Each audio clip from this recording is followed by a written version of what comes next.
Syrup. Syrup. You're syrup. Is that like syrup? What? I say syrup. I say syrup. Syrup. You say syrup? Syrup. Like That's weird. Okay, I also say Nashville. Is that an? what? Did you say that as a joke or is that serious? I always thought that was a joke. Nashville. No, that's how I say it. No. How do you spell it? Nashville. Nosh. No, like the town. I think of it. Hello. Nashville. Hello, I say governor. Nashville. Hello, governor. Going down to Nashville. I don't know. I don't like it. I don't know how I feel about that. Well, you know what? You let it rock. Crayon. Who? Crayon. Crayons? Crayon. I love how your reaction. That was who? Well, what? Bagel. Bagels. The greatest thing ever invented. I get behind that. Bagels are great. Oh, my God. My mom was here a couple weeks ago. Didn't you have one on the road trip? Of course I did. Of course I did. I made a sandwich and I pulled it out of my backpack the day that I wasn't playing. And Colton looks at me and he goes, dude, where'd you get that sandwich? Is there like a store? And I was like, no, I made it. He goes, where was it? I was like, I kept my bagel in my backpack. Speaking of bagel, did you say bag or bag? Is it like a more of an A or like an E-ish to you? Bagel, like bag. Bag? Bag? Yeah, like a grocery bag. A bag. A bag? A bag. What Bag. do you... Bag? Okay. Yeah. One I've also heard is milk as well. Like some people say milk. Milk or People say milk. Milk. Like I say milk. I'm more like an E milk. No, what about the thing that you eat for breakfast? It's spelled E-G-G. An egg? Oh, no, you do say it. Oh, no. My eggs. My egg. No. It's an egg. Yeah, sunny side up egg. An egg. An egg. Egg. Yes, egg. Egg. I got my eggs. Eggs. Getting my eggs. My eggs for breakfast. I don't know. It's Down here in Illinois. Yeah, right. Strange. 3 more words. Do you say caramel or caramel? Caramel. You're a caramel. Caramel freaks me out. Did you go with that based on like the actual spelling, like it's spelled caramel? How did caramel become a thing if it's not spelled like that? I don't That's know. the real Like, question. Probably somebody just mispronouncing it and it stuck. No, that's like a really bad mispronunciation. Like that's, I don't know where they came from with that. I don't even know. Caramel. All right, let's hear these other 2. Pajamas. Pajama. You're- No, Oh no, man! Now you got me thinking. I'm putting on my pajamas. Pajamas? You put on your I pajamas. usually just say PJs. I say pajamas. I do too. Pajamas. Pajamas? Pajamas. Pajamming around. Pajamas. Is that has to be a really Midwest thing. Oh, absolutely. Pajamas? Yeah. Absolutely. Yeah. God. And then do you say Caribbean or Caribbean? Caribbean. Caribbean. I say Caribbean. What do I say? I say Well, Caribbean. It depends. Thank you.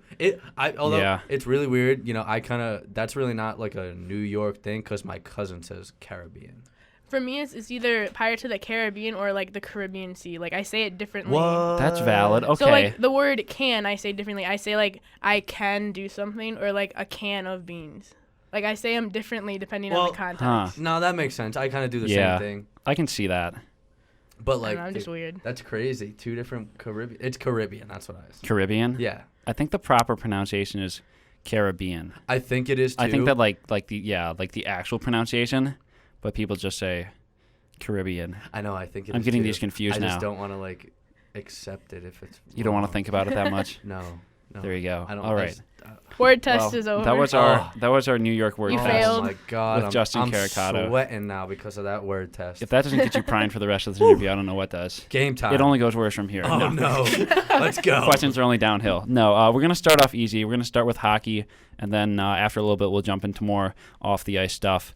Starting off, this kind of our blanket question started off. How old were you when you started playing, and what influenced you to start playing? So I was about, I want to say about 4 years old when I first started playing. And it was kind of a crazy thing of how I actually got into it. I actually have one older brother who's 4 years older than me, and then I have a bunch of older cousins. I'm the youngest boy in the family, mostly a family of boys. So you can tell we've gotten into a lot of nonsense throughout our years. So I was 4 years old, and I actually didn't even know what ice hockey was, really. Okay. Back by me, roller hockey is pretty big, and we actually played in a small little basketball court across from the street from my house. So, I would see my brother and my cousins, they would all go play roller hockey, and I thought it was the coolest thing in the world. Mm-hmm. So here I was, they were all like 8, 9, 10, 11, and I'm like 4 or 5 years old. And I'm like, you know what? I'm going to go skate with them.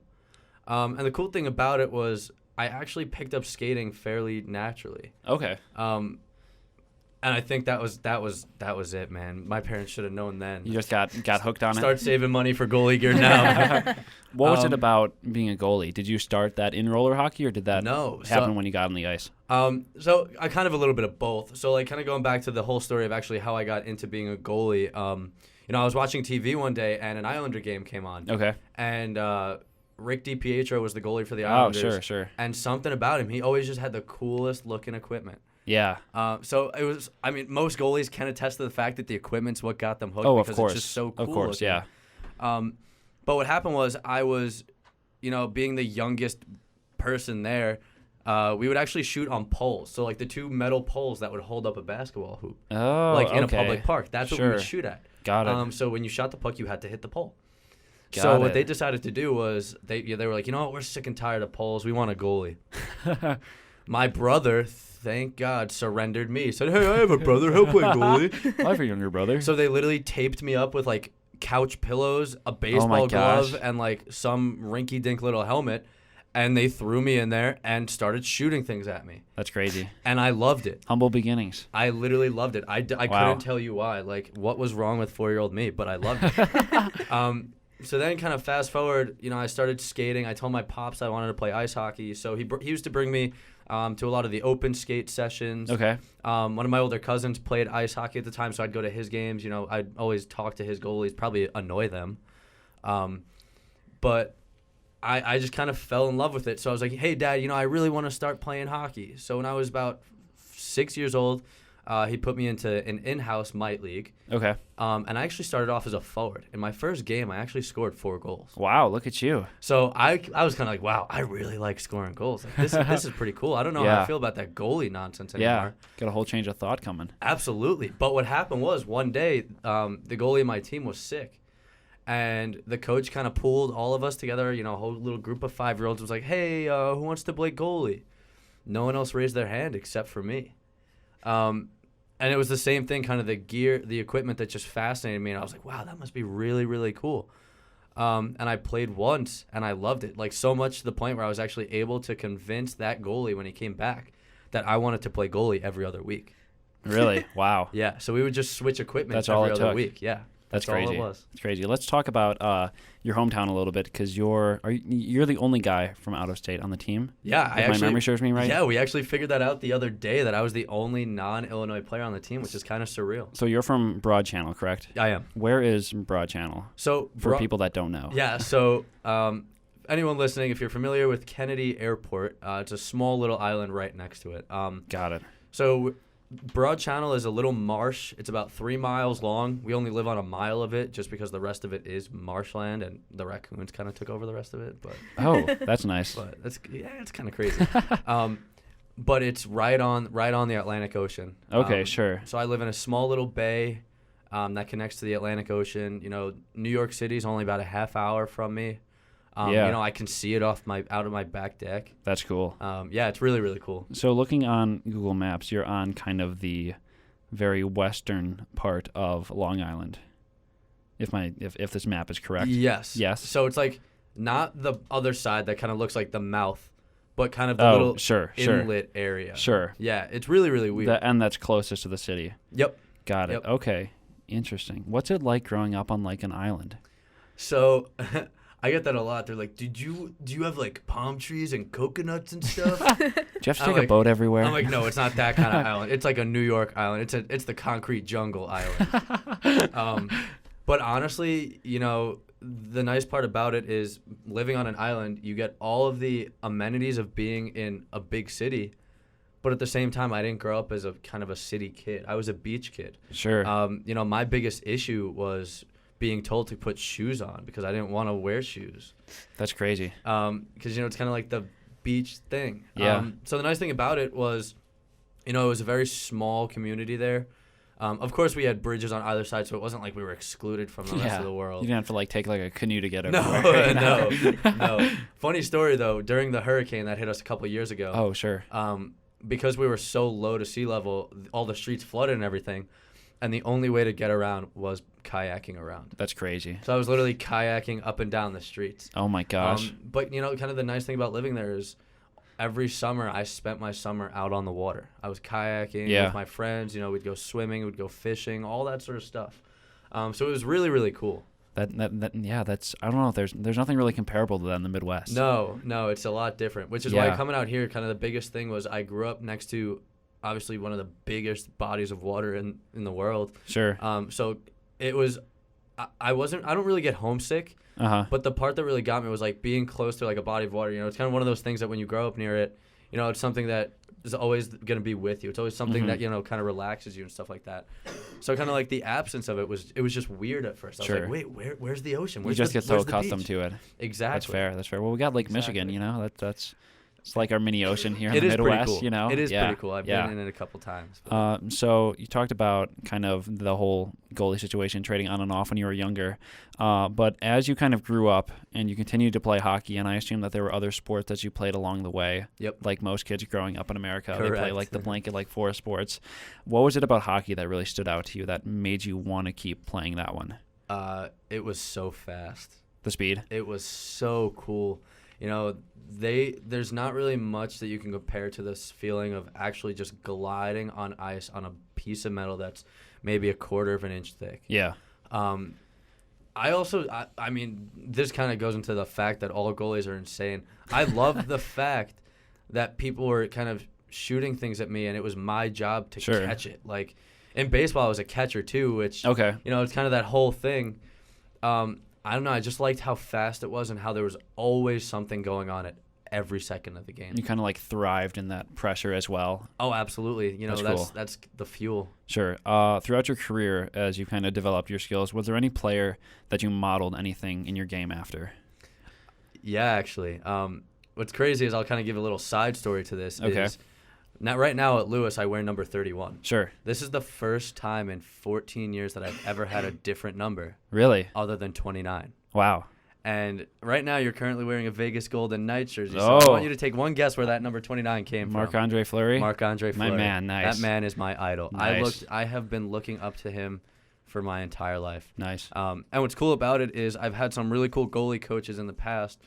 And there was one that kind of took pride in that. You obviously look to the experts of a field at anything. Sure. Because they're the best at it. Sure. So my goalie coach, his name was Ray, really awesome guy. He kind of pinpointed at that from a young age that I was trying to kind of mimic Marc-Andre Fleury. Okay.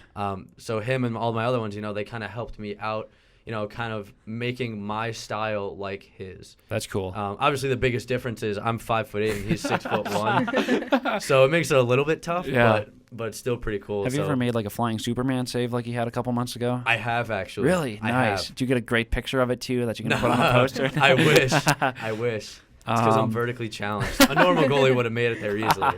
But. Talking about numbers, you talked about 29, but you're currently 31. Correct. Why did you go for 31 when you came to Lewis? So I actually didn't go for 31. I wanted 29. Okay. But just kind of there were number 31 jerseys sitting along in the locker room. And coach was like, we have these jerseys for you. And I was like, what, it's not 29, but I'm going to make it my own. Sure. So I'm currently in the process of building a story for 31. That's cool. I know Billy Smith back on the Islanders when they were in their golden days, because I am an Islander fan. He wore 31. So, I guess trying to fit that into everything. Sure. Make my own story for That's it. cool. You've kind of used 29 to kind of shape who you are now. Yep, That story around. That's really cool. You mentioned you're an Islanders fan. I just thought of this. One question I need to ask. What are your thoughts on the fisherman logo that they had? Are you for or against it? Because I know this is a very pivotal thing in the hockey world. It is so amazingly horrendous. It's so bad. That's a great way to describe it. It's so bad, but it's the Islanders. It's so bad that it's good. It happened. Yeah. And there's no way of denying or forgetting that the fact that at one point they had a fisherman on their jersey. Yeah. So it's pretty crazy. It's great. Yeah, I kind of like it. I think they should bring it back for a couple games. I like the whole color scheme that they have going on with that. It was so cool. Yeah. The fisherman part, we'll figure it out. Can maybe use some modernizing if they bring it back. Absolutely. But the color scheme for sure was cool. It was very retro. Yes. Which I thought was so cool. Yep, I agree. Throughout your career, has there been anything that you need to give up in order to keep playing hockey? Honestly, this kind of goes with anything that you love. Kind of throughout my younger years, saying younger years like I'm an old man, but, kind of throughout my youth travel days, I never really, like most kids that are just kind of hanging out, they have their weekend fun and their after school activities and all that sort of stuff. Sure. And I never had that. Now, with that being said, I wouldn't have changed it for the world. Sure. Every Friday, Saturday, and Sunday, I was on the ice playing games, and every day during the week, I was on the ice for practices. I really, really fell in love with it. So, unfortunately, being able to sacrifice kind of some of the free time I would have had. Sure. The trade-off for that was a family of hockey players, Yeah. an extensive family of hockey players. Yep. I think that's kind of the general answer we've seen from the guys we've had on too, just kind of that free time, but it's all been so worth it seems. Absolutely. I mean, you miss out on holidays and on Thanksgiving. One of the biggest things is Thanksgiving tournaments. So on Thanksgiving Day, I would usually run into my aunt's house where she was having Thanksgiving, say hi to everyone, grab a plate of food, and then we were on the road to wherever we were going. Wow. And I wouldn't trade it for the world. That's great. Do you have any nicknames on the team? Yeah, actually. Okay. My nickname this year is Augie. Okay. Because the school that I transferred in from a year ago was Augustana College out in the Quad Cities. Okay. I used to play hockey there and all that sort of stuff. But Matt Ernsting, he's also a flight major like me. I met him back in, I want to say last April or so. Okay. So we're kind of sitting there. I'm like, hey, you're on the hockey team, right? He goes, yeah, what's up? I'm like, I'm a goalie. I played at Augustana. Here's my phone number. Let me know if you ever need a goalie, if you guys are just looking to skate and you want to shoot at something. Yeah. Let me know. I'd love to get back on the ice. Yeah. So apparently his contact, or my contact in his phone was Justin Augie Goalie. And it's just kind of stuck? When he put me into the group chat in the beginning of the year, that's all they saw was Justin Augie Goalie. So Pickle actually was the first one to call me that. He goes, Really? hey, Augie. Nice. And then it just stuck. It just stuck. That's a great story. So you transferred from Augustana. What would have that been like around the start of spring semester last year? Yeah, so that was the second half of my sophomore year. So this is your third semester at Lewis. Correct. Okay, got it. Yep. Got it. Okay. So even though you've only been on the team for this season, what kind of role do you think you've had on the team, and how do you think it's kind of helped the team throughout this year, both on and off the ice? I think the role that I've kind of played is bringing in, a lot of good energy into the locker room.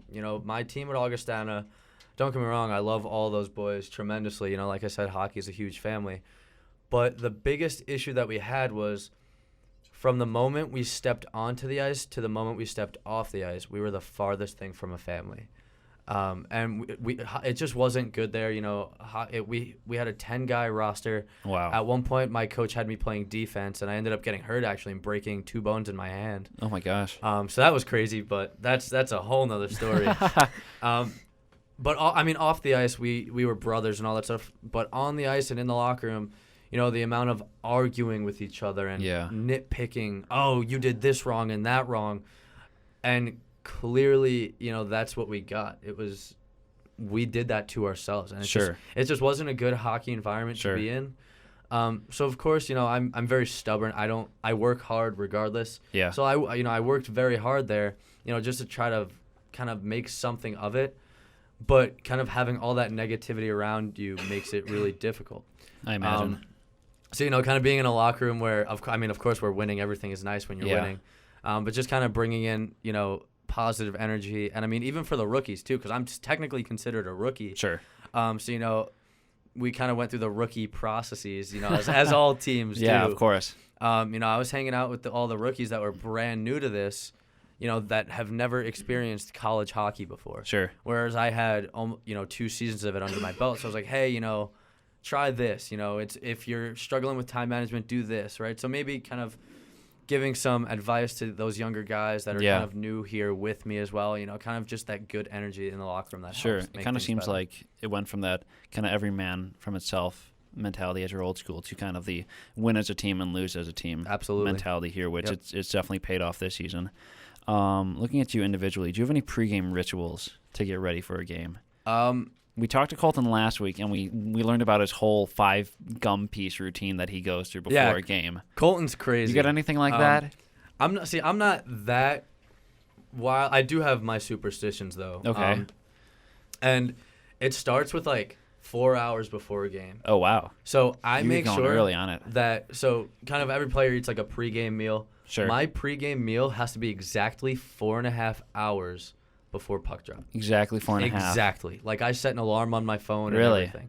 That's why I hate early games, because I have to wake up early just to go and eat, and then I fall back asleep. Valid. So then when I do that, when I get to the rink, everything is very regimented with time. Okay. So I have a specific thing that I drink before the game, which is a bottle of green tea, nothing special. Okay. I don't know where that kind of came into play, but I found that it worked. Sure.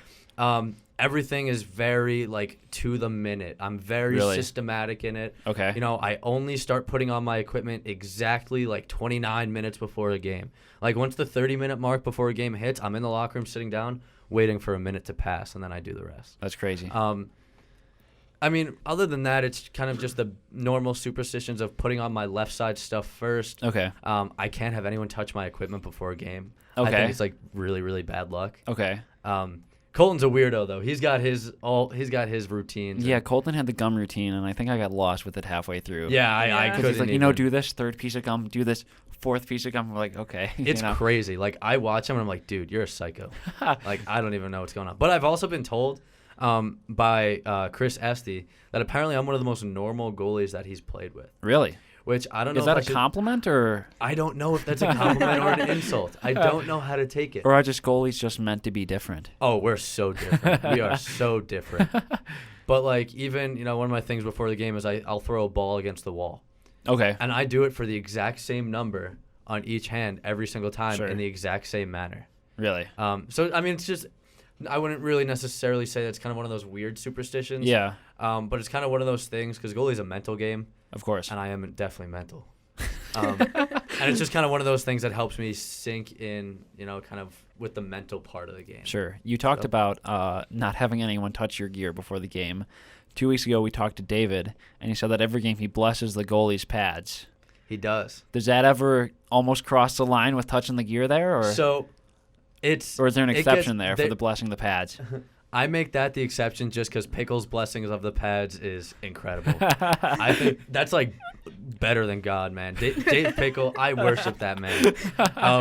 So I mean that's the exception. I think the biggest thing with no touching my gear is not touching my gear until I have it on. Got it. Okay. So like in the locker room, if someone goes and plays with my glove, for example, I literally will like squirt water in it, try to like douse the bad juju out of it. Okay. It's really weird. I guess I am weird. I think I figured it out now. You guys have exposed it. I didn't normally think about it, but wow. Colton said last week also that one thing he does before game is that he wets down his gear. Oh, my God. Is that a thing that a lot of goalies do? Because I really hadn't heard of that before. It's a Colton thing. Okay. And I'm surprised he didn't mention how much nonsense I give him for it. He did mention it. He's like, some of the team just gives me crap for it. What's like the whole science behind it? Is it like better for like sliding on the pads, or is it comfort, or what? His theory is that and I kind of understand the story behind it is as you use a glove or any piece of equipment, right, you sweat in it, it kind of softens up, it gets warm, molds to you, so it's easier to use. Sure. But that's as time goes on. So Colton really does it that way. As soon as he hits the ice, all of his equipment has a mid-game feel. Okay. Which, when you think about it that way, it makes a lot of sense. Yeah. It's just really gross when you see a bunch of wet, stinky gear kind of just sitting in the locker room shower, stinking it up. I imagine that with the gloves just kind of softens them up and loosens them up a little bit more. And I kind of do that as well. In warm-ups before I take shots, I'll give like 2 squirts of water in my glove, 2 in my blocker, just to kind of soften up.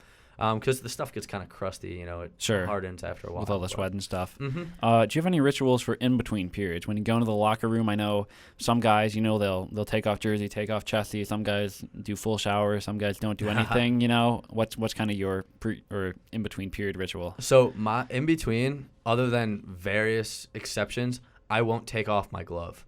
Just my glove. My blocker will come off. My helmet will come off. Sometimes I'll try to take my jersey off, and it's really difficult trying to maneuver a jersey with one hand. Okay. But just because of the fact that before I get on the ice, I tighten my glove so it's perfect to Oh, the way sure. I like it. Sure. So especially if I have a very good period, I'm not touching it. You're not touching that glove. That glove's got all the mojo in it. Like it's doing its thing. I'm just gonna let it be. Got it. I also can't talk to people in the Okay. locker room in between periods. Got it. I don't know why. I'll kind of just blankly stare off into space. Sure. Which is funny because everyone's like, Augie, you good over there? And I'm like, yeah, I'm all right. Like, I'm staying in the zone. Yeah. Just because, like I said, goalie's a very mental game, and I get distracted very easily. Like, if you've ever wondered what goes on during a goalie's head when the puck is in the other end of the ice, there is so much That was a question goes we on. had coming up. Really? We'll get there. We'll touch on that. All right, I'm not going to answer it then right now. One thing I want to ask, though, that I noticed, you're a lefty goalie, but when you're with forward skates on or skater skates on, are you righty or lefty? I'm actually a righty. You're a righty. Okay, so how does that work with playing the puck lefty when you're a goalie, but then skating righty? I kind of don't know. That's something that I've still been figuring out. Okay. Like I would shoot the puck and be like, wait a minute, I'm not a lefty. How did I just do that? Yeah. I think it kind of lends itself down to it's a different shooting technique. Okay. So when you're a goalie and you shoot the puck, you keep your blocker hand on the top of your stick. So in my case, my right hand. Sure. And my left hand that has the glove, I use it just as like a pivot. Okay. So I'm not really shooting the puck, like a normal player You're not really does. turning the stick as much. No, but Sure. I'm just kind of pivoting it and launching it off. Got it. Okay. So it kind of makes it a little bit easier because I've tried using a lefty stick thinking, I use a lefty goalie stick all the time. I should Sure. be able to do this. It is horrendous. Have you ever tried going full right for goalie? I haven't. You haven't? Okay. No, and I'm nervous. Because you don't see many full right goalies, even in the NHL. No, it's so rare. Was interesting, which prompted my question, because you don't see a lot of full right goalies, but you also see a lot more right-handed shooters. Yeah. But there's not really like that crossover that you would expect there.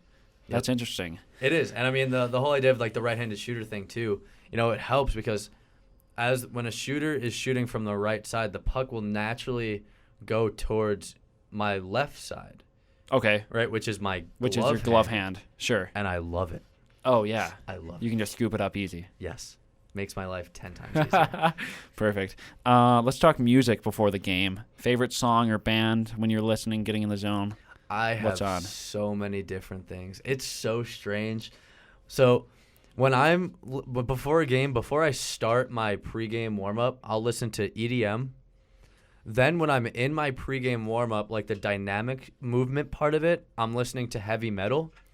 Then when I stretch, I listen to like classical music. Oh, wow. And then as I'm sitting in the actual locker room getting dressed, it's kind of a mix between like EDM and rap music. It's really dynamic. It changes. Yeah. Colton said that he was just straight EDM. Yeah, very Throughout. loud music too. He'll put his headphones on. He'll be like, dude, listen to this song. And I'll put them on and like I'll temporarily go deaf. I'm like, Colton, how do you hear people? Like, are your ears okay?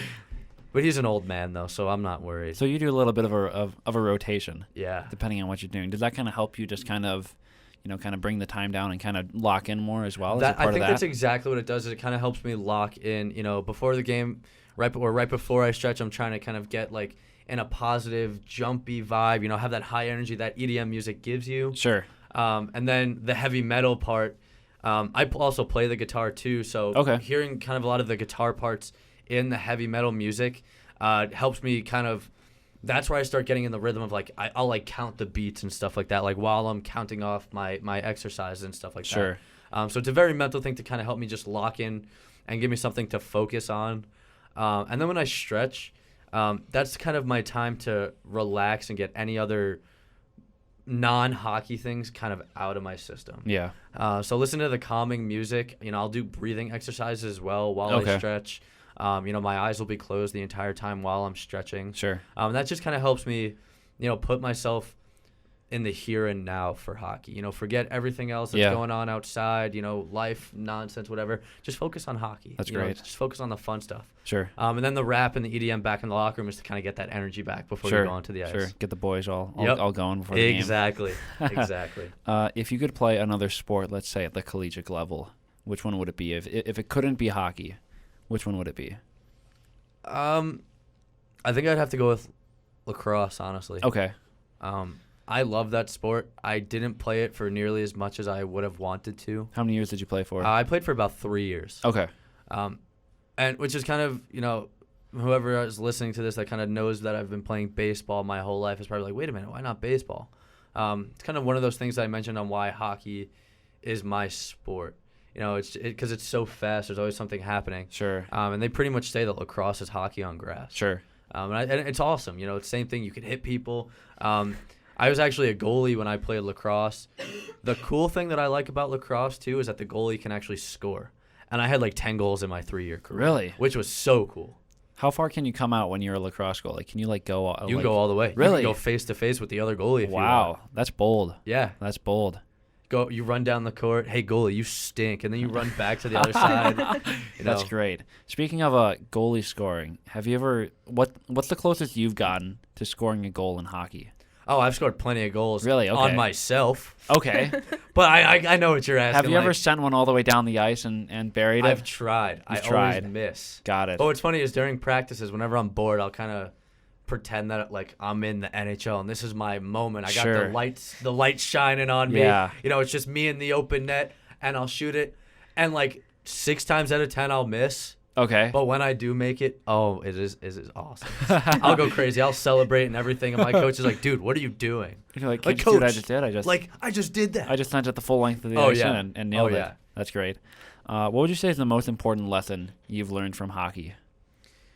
The biggest lesson I've learned is whenever you get knocked down, get right back up. Sure. And even kind of going into that, when I was younger, even now, I've always been a perfectionist. And, my dad's my biggest supporter in hockey. And one of the biggest things, and I can understand why he was getting angry about this, was every time I'd give up a goal, I'd be angry, I'd be down on myself, I'd stay down on the ice, I'd hit my stick against the post, which after a certain amount of broken sticks from you hitting the post, Dad does not get very happy. Sure. His wallet hurts. I would say it gets a little expensive. Oh, yeah, very, very. So one of the biggest things that he told me is he goes, when you give up a goal, he goes, something just happened, right? And this is not going to be just in hockey, but in life. When something bad happens, internalize it, learn from it, and never show the other team that they got to you. And I kind of think that's the biggest thing with life, stuff happens. It's inevitable. But the biggest thing is, kind of learning from it and understanding, all right, now where do I go from here? Rather than internalizing it, and letting other people see that things are really getting to you in that manner. Sure, so. Kind of keeping that cool exterior. Yeah, absolutely. I think that's a big thing in sports in general. I played tennis in high school, and it was always, no matter what's happening in your head, you have to keep your composure. You're always the cool exterior, yeah. And it's hard. Yeah. It really wasn't until the past couple of years that I got to college hockey, I started realizing the importance of it. Sure. Because in youth hockey, stuff happens, you're like, whatever. Yeah. Whatever, it is what it is. Yeah. But it's kind of when you get to, being a mature hockey player, and especially a goalie. Goalies get a lot of pressure on us. Yep. And earlier on in the season, I kind of had a little stint. When I was done at Augie, I stopped in November of my sophomore year. And I hadn't played until September of last year. So it was a decent break of not playing hockey. Sure. And my coach put me in for a game, and I had one of the worst first periods of my life. And mentally, I was all over the place, and my coach saw it. I was cursing up and down, and my body language, and my coach actually ended up pulling me and said, he goes, I did this for you. You need this, right? Yeah. And as I was sitting in the locker room, the game was going on, I remembered what my dad told me. He said, this stuff's going to happen. Just don't let the other team know that they got to you. Yep. And that was, it was really cool kind of realizing it. I hate it because that means now I'm getting old and mature, and I don't like that part. Kind of coming full circle, though. Yeah. We talk about keeping that cool exterior. It can throw your opponent into a whole mental roller coaster too, if they're making tough chances on you, and you're keeping your composure and stuff. It can really throw forwards, I imagine, into a whole kind of like, wow, I just can't solve this guy. They hate it. How many times? I mean, you guys have been to a bunch of the games. How many times do you see that they'll shoot? Colton or I will make a spectacular save, and they'll be banging their stick on whatever, or you'll hear them cursing. Yep. It really gets them rattled. Yeah. Which is cool. That's why I love being a goalie so much. Exactly. That's like the fun part of it. Looking off the ice, what kind of team bonding activities do you guys do to get closer? I assume that there was a little bit more for you as well, being new to the team this season. Yeah. The biggest thing is, when you spend enough time with people, you're bound to either like them or hate them, right? Hockey, you always like them. Sure. So kind of one of the biggest things that we did was, we'd go out to team meals together. So we'd go out for, especially in the beginning of the year, we had this thing called Hell Week where we were together all day, every day. So 8 in the morning, we were waking up, we were all going to breakfast with each other. And even, that early, most of us weren't even talking, but just kind of the fact that we were all there being with each other. Yeah. Kind of like that unspoken brotherhood bond. Sure. And then we'd play different sports together, and it was so fun, especially that it was nicer out during Hell Week in the middle of August. Mm-hmm. Working out together too. That was really the first thing, was when on day one, when I hit the gym with the guys, I was coming in and, I was like, I'm ready to work hard for these guys, and just the level of support. Yeah. I kind of attest this back to, my first, close friend on the team was Nick Mate because of this. We were partnered up in the gym, and I didn't know a single thing about him. He didn't know a single thing about me. And we were kind of helping each other out, and that just kind of set the tone for the rest of the relationships that that everyone on the team has. That's great. What teacher has been the most influential in your time here at Lewis? So it'd have to be my chief pilot over at the aviation program. His name is Keith McGill. He was an airline pilot at one point. He's a fantastic instructor, great teacher, and just everything about him. He's so passionate about what he does, and the only thing that it does is make everyone else passionate about it. And he's got such a good heart too. He's very understanding of people, and he's really willing to work hard for you. And that was kind of the coolest thing that I liked, was knowing that there's somebody in my corner regardless, that I know that's really cool. Yeah, that's always willing to help me out. Having that supporter, especially being further from home, I assume that helps out a lot. Oh, absolutely. Too. Kind of having that kind of almost parent figure. Yeah, absolutely. At school. Absolutely. That's I really definitely think of him as like my flight dad. That's great. He's kind of my support. I hate how I bother him so much. Every day I'm running into his office like 3 times a day. I'm like, hey, quick question. He's like, Justin, I know you. It's not a quick question. Sit down, close the door, let's talk. That's great. And we talk about airplanes. We talk about life. We talk about how my day is going, how his day is going. Sure. And it really, really helps. You got to get something off your chest. That's great to have. I know, even here in the broadcasting department, you definitely have that relationship with professors, just having someone that you can talk to. It's good to, I don't know, just kind of have someone that's not a student, just exactly. kind of see it from a little bit of a different angle too. Someone that's kind of got a little bit more experience in this life thing, Yeah, exactly. A little bit more years on us. Exactly. Yeah. They tell you from experience what to do, and it helps. Yeah. All right. So we have some more wacky questions. Oh, bring them on. This is where it gets fun. What is the strangest talent you have? Oh my God, the strangest talent. I'm trying to think of what other guys have said. I want to hear what they've said. David said he has a big belly button. He can fit a quarter in it. What? That's right. I forgot about that. What did Colton say? I want to say he just said that he used to play guitar. Yes. Yeah. Yeah, we have like a whole we're learning that you can have all a whole 3 guys so far a whole played. Lewis hockey band because oh my God, that'd be wild. He was saying Pickle used to play the drums. Yeah. What? And you play the guitar. Colton used to play the guitar. It's so funny. You guys just need to find a singer. Sometimes Colton in the locker said room. Partial. Yeah. Oh, it's the singer. Oh my God, he would love it. Oh my God, He's got gonna make this that happen energy. now. Pickle, it's funny when we play like a rock song or a heavy metal song in the locker room before the game. Everyone's just kind of doing their own thing, and you'll just see Pickle just shredding the air drums, drumming along with section. it. That's great. great. Oh my God, and it is perfect timing. It is on the beat. It's like, good for you, Pickle, if you're listening. I don't know. I think my hidden talent would be how I can eat like a copious amount of food. Okay. Just, I don't know. I don't know. I don't even know if that's a thing. Great metabolism. Yeah, or a very big stomach, I guess. One of the two. I can fit a lot. So I don't know. I don't know. That's a tough question. I'm just thinking back to the chicken sandwich on the bus. When you just having the chicken everybody and the waffle smell it. sandwich. Oh my God, that was honestly an experience. Turn Shout on out to your Quick Trip. flashlight. I just need to look at it. Shout out to Quick Trip. You are honestly my hero. They made my day with that chicken sandwich. we still got to watch I that have video that we got of Partial. We have not reviewed the footage yet of that, but we have to. Man. Also haven't watched the footage of Jack being mic'd up, but that is bound to be amazing as I'm well. so bad. I forgot he was mic'd up. I wanted to go over and make random sounds just in the microphone at random times. He was going up to guys and being like, "Hey, I'm mic'd mic'd up. He like first time he steps on he's like, oh, I am so mic'd up right now. And like he went up to Joe at one point and he's like, hey Joey, I have a mic on me. He's like, no you don't. He's like, yeah, say hi. So they say hi and like they look over my way and I wave back to them and just start dying laughing. It was hilarious. We got some great content from that. It's so funny out of all people too. He went up to Joey first. Like, I know. He's yeah. so quiet, but Joey's a funny guy. 3 things on your bucket list that you want to do in your lifetime. I want to skydive. Okay, that's been an answer across the board. I want to climb to the top of a mountain. Okay. Haven't decided which one. Whichever one is tallest by the time I get to the point where I can climb a mountain. And kind of this one is kind of like a twofold thing where it's visiting places. Okay. I want to visit as many countries in the world as possible. And I want to keep like a map, that's on really the wall cool. and kind of put a point where. Sure. The biggest thing though is I want to go to every single NHL arena and every MLB stadium. Oh, that's cool.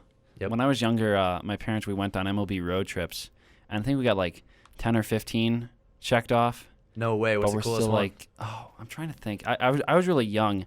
I remember the Angel Stadium because they had these big helmets outside. Oh yeah. I remember that.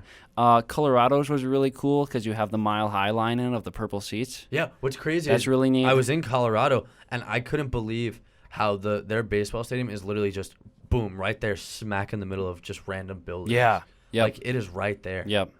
I think the coolest baseball stadium I've been to so far, I mean, Wrigley was pretty cool. I would say, yeah. We were to Wrigley like before they added all of like the digital stuff in the outfield. Oh man. So that was when like Wrigley was like Wrigley. still really. Nope. I'm not a baseball fan. That makes sense. It's like a holy mecca for baseball. Yeah, it is. I went to one White Sox game and it was the best nap I've ever taken. I mean, yeah, definitely. See, that's what baseball does too. Like, I love baseball, but like, I don't know, it's just get pretty. I feel like I can't do baseball. I feel like Wrigley and Fenway are kind of the two meccas for baseball fans. My goal, and I hope my dad kind of forgets this if he listens to this, is I want to take him there one day. But I want to make it like a twofold trip. So he's kind of afraid of heights, but I've managed to get him in an airplane with me twice. Okay. So I'm gonna convince him that the only way that he's gonna see Fenway is if he gets back in an airplane with me. So I'm kind of gonna like blackmail him into it, I guess. But yeah, I want to go to Fenway so badly. Nice. The stadiums in California are pretty cool. I was able to see. I went to the Padres Stadium in San Diego. Okay. Which one is it now? Petco? I think Petco. They still have Petco on it. Okay. Yep. Yeah. All really, really cool. The cool thing about that too is I'm a Mets fan. Okay. So I went to go watch them when Mike Piazza was on. The Padres. Oh, nice. So that was cool. That is. So nice. And the other ones, the Dodgers is pretty cool. They got the blue wall, which is pretty dope. Yeah, Dodger Stadium. That's a very classic. It is. Yeah. Classic stadium as well. Yep, I remember going there. But I want to go to them all. Nice. Let's see. If you could invite anyone, alive or dead, to dinner, who would it be and why? And we've added a twist. What meal would you serve? Oh, anyone? Oh man, this is a crazy question. We're getting to the thinkers now. Huh.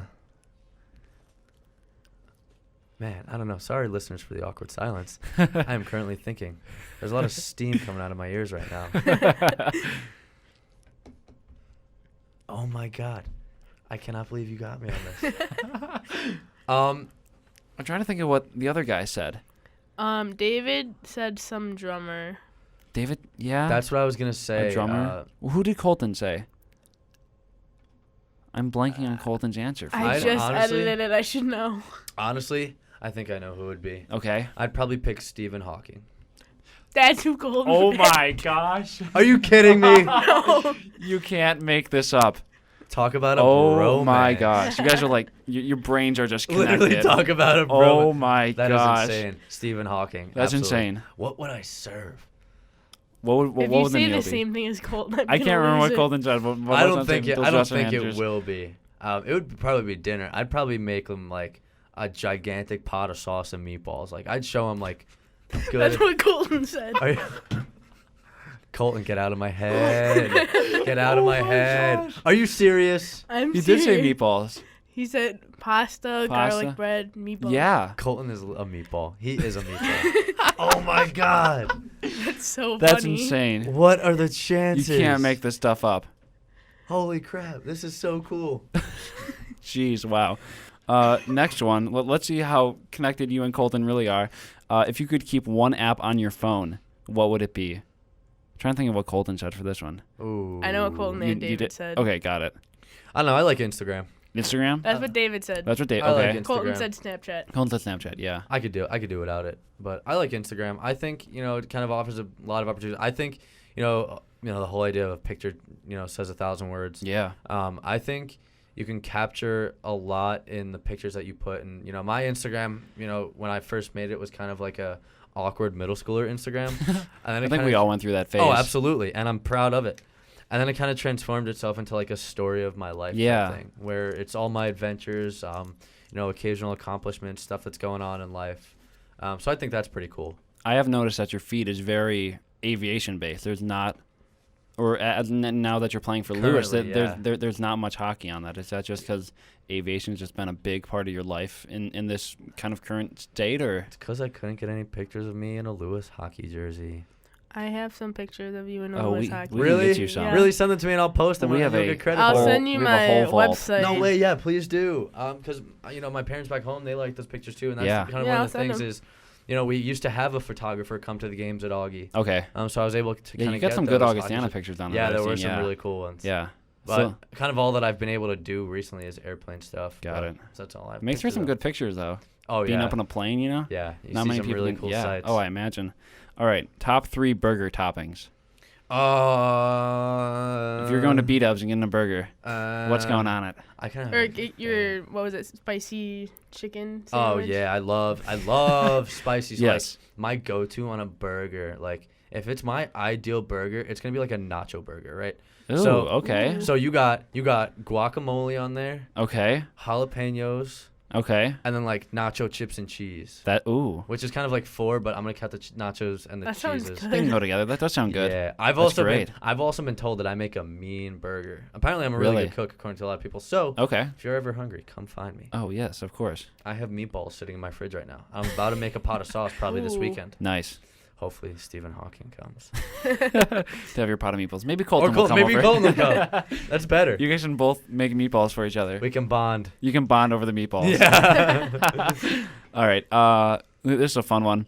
If there was an arm wrestling tournament on the hockey team, who would be the champion? There's a bracket play arm wrestling tournament. Yeah. Who's coming out on top? I want to say Darcy. Darcy? Okay. Yeah. Darcy's a sleeper. Like, okay. That's my thing. I think it's going to be like Darcy or somebody like Connor Johnson. Oh, okay. Ooh. You tell that kid something that makes him angry, man, your hand will be through that table so fast. David and Colton. So David said Esty, Partial, Darcy, and then a former teammate, Justin Adams. Oh, I've seen that guy before. He's gigantic. Justin would win it all, but Partial and Esty would give him a run for his money. Definitely. And then Colton said Partial or Legas? Legas. Yes. Colton said that Legas has kind of that farm boy strength, he said. Oh, absolutely. Okay. Have you ever seen him in front of the net? He's immovable. That's what he was talking about. I hate him because like fearless out there. The funny thing is during practice, he'll stand in front of the net and I'm like, Legas, don't take any offense to this, but like, I hate you in front of me right now. Like, find me 5 minutes when we're taking a break from this drill and like, I'll tell you how awesome you are. But like right now, I really hate you. Like more than you can imagine. Just getting in your way with the screens and everything. Yes, it's awful. Yeah, I have noticed that. He'll just, I don't know, he just kind of plops himself in front of the net and just doesn't move. It's like he's got like a magnet inside of him, and apparently every other goalie in the world is born with this other magnet. And whenever the goalie moves, boom, he's right there. He moves with it. Like there's literally no escaping. That's funny. Speaking of guys screening you have any fun antics you do with guys to get them out of your way? Oh yeah. Any fun ways to clear the crease? The funniest thing is, I'll gas up the crease, which I'm pretty sure you can figure out what that means. That's kind of my personal favorite. I'll drop a stink bomb and like it clears out real quick. That's my hidden gem, right? Like I said, goalies are crazy.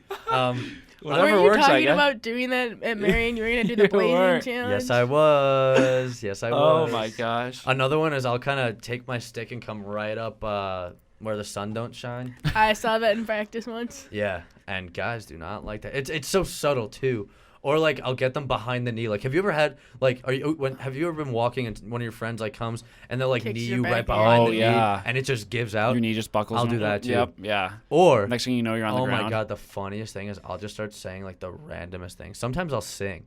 Like my gosh, I'll think of like the worst song possible. Like one day I was singing "Call Me Maybe." Oh wow! And some kid was like, "Dude, shut up." So I kept going, and he literally skated away. Really? Wow. Yeah. If it works, it works. It works. Yeah. I got him so angry. Got him chirping that at he you. left. Yeah. What's the funniest thing that has ever been chirped to you? That is clean enough to go on the radio, I should say.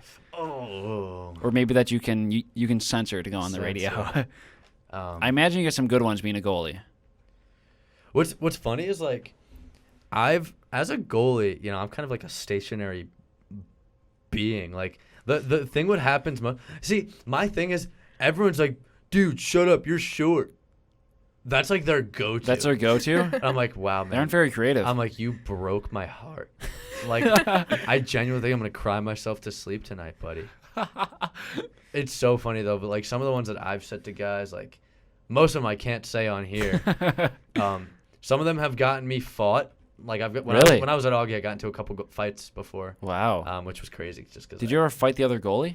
No, I want to, though. That happened recently, right? Yeah. It was Battle of Alberta. Yep. Right? Yeah. Mike Smith on Edmonton. That's right. And Cam Talbot on the Flames. Yeah, that happened over the weekend, correct? Over the weekend, yeah. I think Friday, Saturday. Yeah. We were talking to you guys because Ernie brought it up at breakfast. I believe. Yeah. That's crazy. You don't see those very often. I've always wanted to get into a goalie fight. I think they're so cool. It's been an interesting season for goalies. We had the goalie fight, and then we had Rebecca's favorite moment, Pecorine scoring the empty netter on the Hawks. I love that because so many of my friends are Hawks fans. And I'm like, nice. Wow, like you guys got scored on by a goalie. Yeah, how do you feel? Just been First time rough. in like 13 Becca, years or something. How do you feel? I don't even want to talk about it. Oh wow. That's how you know it's going for the Hawks. It's rough. I've only cried twice rough to this be a season. Hawks It's fan. fine. Only twice. I don't know how the Isles are doing too much because I'm more of a Western Conference. It's always like a hit or miss. They're honestly solid. Okay. But we'll go through like streaks where we're just terrible. Like one game, I'll put an example. We lost like 8-1 to Nashville, and then won the next game like 7-1 to some other team. So we beat the next game. We beat Detroit like 7-1. Okay, it's also the Red Wings. It is also the Red Wings. That's not saying much. Have they won 10 games yet this season? Have they hit the 10-win mark yet? I don't know. Or are they still just sitting at 9? I think they're still sitting below double digits. I would not be surprised. No, me neither. Which is so. They've been like a team that's been rebuilding ever since they stopped their playoff streak. But what's crazy is like how quickly the bricks are going off. up. Oh my gosh, yeah. Like they just pumped the like brakes. Since Datsuk went back to Russia and Zetterberg, it seems like it's just fell off the cliff almost. Yeah, I mean, I couldn't believe it. They're what was it? 25 years, I think, something like that. 25 or 26, I think, something like that. Yeah, that they were consistent in the playoffs, which is insane. That is, but to just have it drop off like that. Yeah, now you're sitting at last in the league. Yeah, if not close to it. Yeah, they're pretty bad right now. Which is great. Yeah, they are. Yeah. Yep. Yeah. Carl would not like us talking about it. Our program director is a Wings fan. Oh man, I'm so sorry. But Carl. they're not having the best of years. No, they are not. Hopefully they'll be looking up in the future. I hope so. They were such a fun team to watch in the 2000s. They were, man. Like the best was the rivalries versus Pittsburgh. I was just gonna say that. Great that series. Was the prime of kind of like me getting into hockey. Yes. Like seeing them go back to back. Chris Osgood versus Fleury. Oh yeah. The best was who was it? Who was it that was on? So who won the first year? The Red Wings? I think the I think the Red Wings won. I think the Red Wings won the first. Oh, you're one. talking about the guy that jumped ship? Yes. And then lost again. Who was it? Yes. Oh, I can't remember. Where he was on the Penguins when they lost to the Red Wings, and Yep. then he switched teams and was on the Red Wings when they lost to the Penguins. Yes. How awful is that? I'm blanking on who it was now. That's real tough. Yeah. That's like all right, man, hang up the skates type thing. Like, Yeah. you made it there twice you and that quit happened. now. Like, fool me once, shame on you. Fool me twice, shame on me. And that's real bad. Here we are luck. with no cups. Exactly. Yeah, that's rough. Yeah, but that was prime hockey. That's when I started watching the sport and like just seeing those rivalries go after each other. Yeah, that was good stuff. I think like my first jersey that I got was a Red Wings practice jersey. Wow. So like I don't know, and then I haven't followed Detroit really since. That's interesting because like the first team that I watched on TV when I was younger was the Islanders, and that's kind of why I was an Islanders fan. Okay. And like I mean I kind of didn't answer it very well when you asked about like living. If that kind of factors in what team you're on. Yeah. The Islanders are mostly Long Island. Like sure. That's where most of the Islanders fan base is. Exactly. And the Rangers kind of get like the boroughs, Okay. Queens, Bronx, Got it. Brooklyn, and I'm in Queens. So literally, I think I'm the only. My dad and I are the only Islander fans in my family. Really? Yeah. Wow, that's cool. I get a lot of heat for it. It makes some fun family parties. Oh yeah, my Yeah. best friend's a Rangers fan too. Nice. You would think we're like worst enemies when they play each other. Like we curse each other out. Like we're like, yeah, dude. Like we make bets on them too. Nice. Like hefty ones too. And it's really funny. You guys had like a more like normal hockey team upbringing though. Like I was like being from Wisconsin, there was like Chicago was close, but other than that, there really wasn't anything. Like everyone in my high school was a Chicago fan. Really? They're always Hawks fan because they were just the closest team. True. You know what? I just didn't want to like hop on the bandwagon, so I like jump teams. I was like a Vancouver fan back around like 2010. They had their glory years there, and then like kind of hit a couple bumps in the road, and then I kind of teamless, and then Vegas came along. And I never was found able, my home. I was never able to Home figure away out from why home. like Wisconsin really doesn't have a pro team. Do they have like a lot of? Do you have any like semi-pro hockey? So we have we have the Admirals in Milwaukee, the AHL affiliate for Nashville. Yeah. But that's pretty much it. Like a lot of people talk about like the thing I hear from people that aren't from Wisconsin is like, oh, Milwaukee would be great to have an NHL franchise, but it's just not the hockey market for it.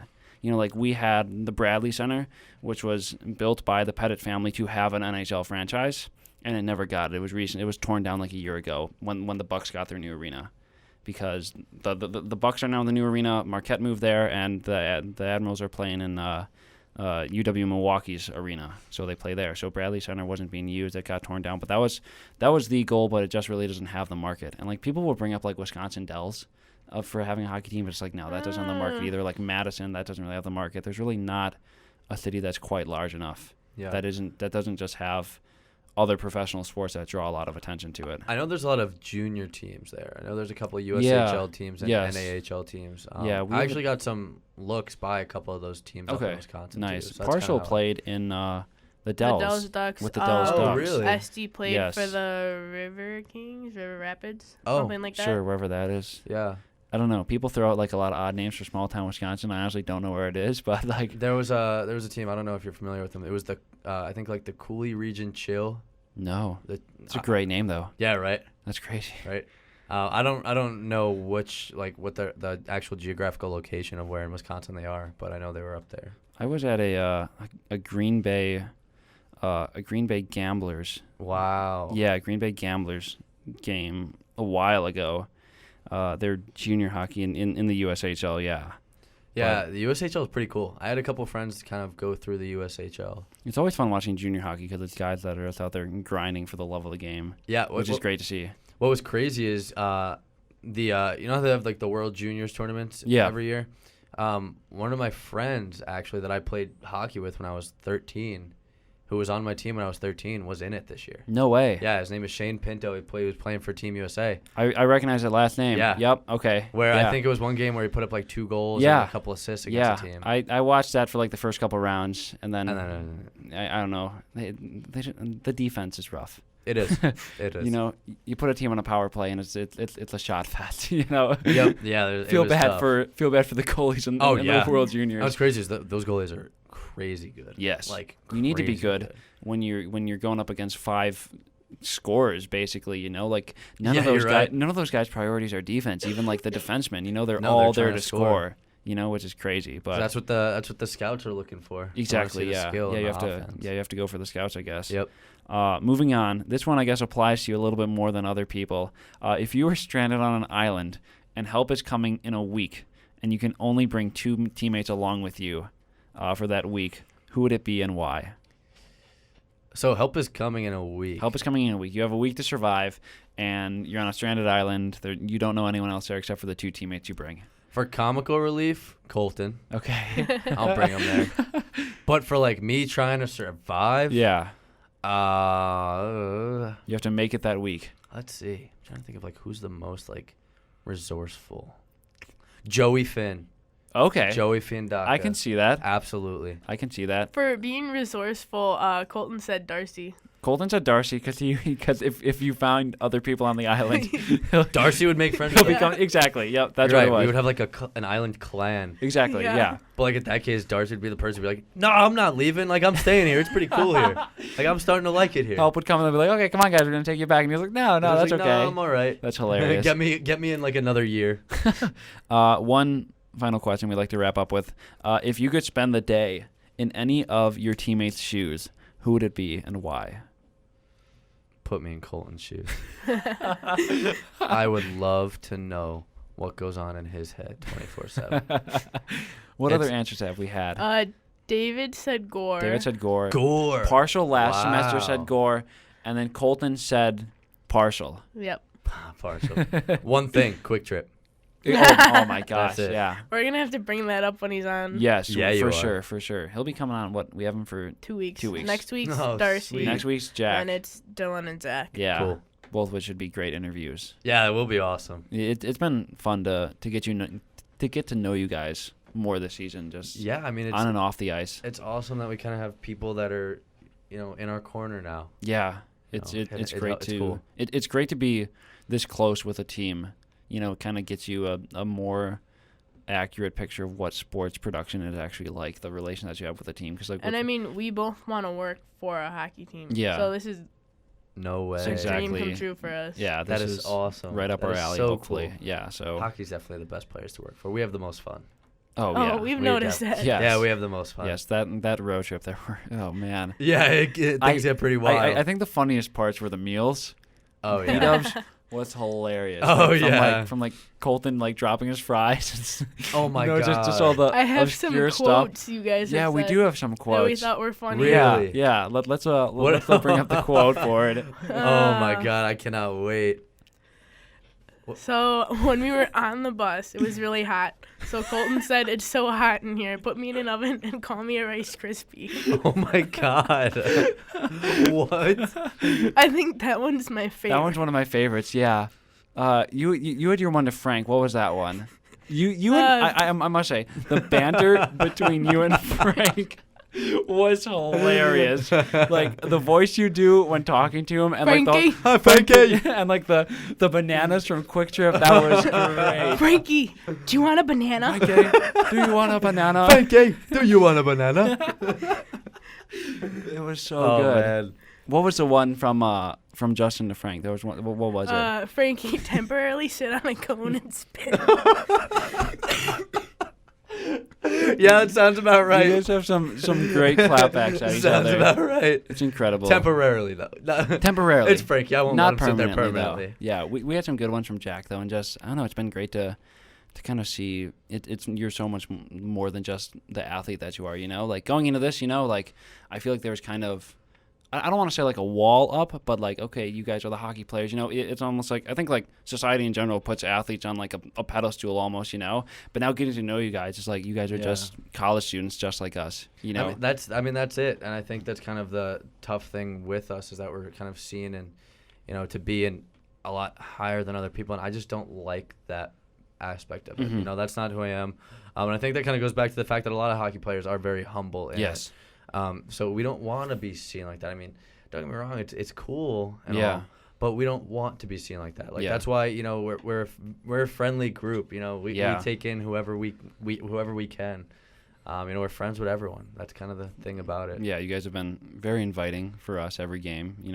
From our interviews and stuff that we've done. You've been on there a couple times. You've made 2 appearances? Yeah, I believe? 2 appearances. Yeah, look at that. 2. You're becoming a regular on the I post guess game. so. This is pretty cool. It must mean I'm doing something right. There you go. Yeah. You got a good night in goal and you get rewarded with an interview. Yeah, definitely. There you go. Definitely. Yeah, It's awesome. But it's been great having you on the show tonight. Thanks for coming on. Yeah, this has been awesome. Getting to know a little bit more about you, and it'll be a great semester learning about the rest of your teammates as well. It should be kind of getting the inside scoop on everything Flyers hockey. Oh yeah, if the we rest want of to the put it lads. that way. Yeah. Well, interesting group. This has been episode 3 this semester.